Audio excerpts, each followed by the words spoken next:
I'm just here to be generic. It's on my business card. That was kind of our job today. So, I guess, first off the bat, it's been a while since we've seen Bridget. We were all thinking she was going to get a happily ever after. Some things, though, I mean, how did that end up for her? I'm guessing some things haven't changed because you still have two men sort of chasing you. Well, some traditions just shouldn't be messed with, in my opinion. What do you think? Exactly. I mean, where do we find Bridget at the beginning of this movie? Where has she? What has happened in all this time? Well, I guess she's matured a little bit. She's a little bit older, professionally accomplished. She's been promoted. She's now the producer of a serious news program. She's a little less naive, probably, but still hopelessly romantic and still vulnerable and perfectly imperfect. And where do you guys sit in amongst all of this then? We're all a bit irrelevant, really. We're just there to season the drama and the comedy a little bit. But I think if you'd have almost the same film if you got rid of us altogether. Because the animated version's fantastic. I like that. It must be really hard for you though, Renee, coming back to play Bridget and having these two guys fight over you. Terrible.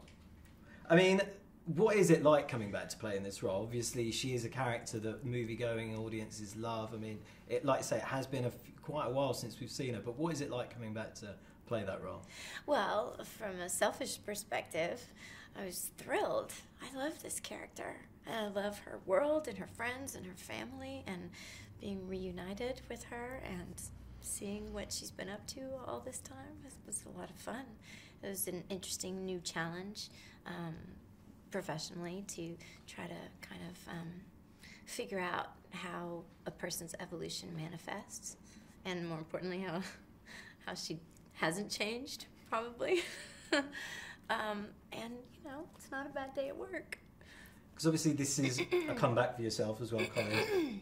Patrick, you're the new guy. I mean, what was it like to join this group of... Well, it was a great opportunity. I was excited about it and nervous at the same time, because you're coming into something that's clearly established, and we make an impact and add value to it. You know, all of that. It was fun, and they were so welcoming at the very beginning, and I enjoyed it. It was a rediscovery in many ways of the process and taking the time, and I really enjoyed watching them work. You know, so it was easy to just show up, listen, and then react to what they were doing. I'm really glad you said yes. Yeah, it was fun. It was nice to be invited. Thank you. Because it wouldn't be Bridget without Mr. Darcy. It just doesn't work, does it? I don't know. I think it would actually. I mean, I think it would. Do you know what? I think it would work absolutely fine. And you know, Helen Fielding's third book is basically Bridget without Mr. Darcy, and it works great. And no, I think he's an essential part of her history, and I think the fact that he's turned up unsolicited again. You know, I mean, she still has feelings for him, and that's part of the problem. But he's just, the fact is that he's representing something that just won't really go away, I guess. So she'd manage without it, any or either or all of it. So for the audience that are about to sit down and watch the movie, what's in store for the next 2 hours? What have they got to look forward to? Bridget. Well, it's a reunion, really, isn't it? It's fun checking in with somebody in a different stage of life, I think. It's familiar. Yeah, the audience, however old they were when they first saw the movie, will be 15 years older now, just like the rest of us, like all of us. So that they have 15 years of history in common since we first saw Bridget. I think that's interesting. It means we have nostalgia on its side. It also means we have whatever, hopes, regrets, things that kind of, you know, whatever happens to people in 15 years. And their experiences are relatable. Yeah.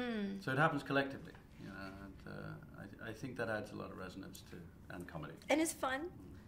And just lastly now, what is it about this character then that you think, I mean, obviously you guys are in the movie, like you said yourself, Renee, you're a fan. What is it you think, though, about her that the audience at home love? What is it about this character that makes her so relatable? She's an authentic person.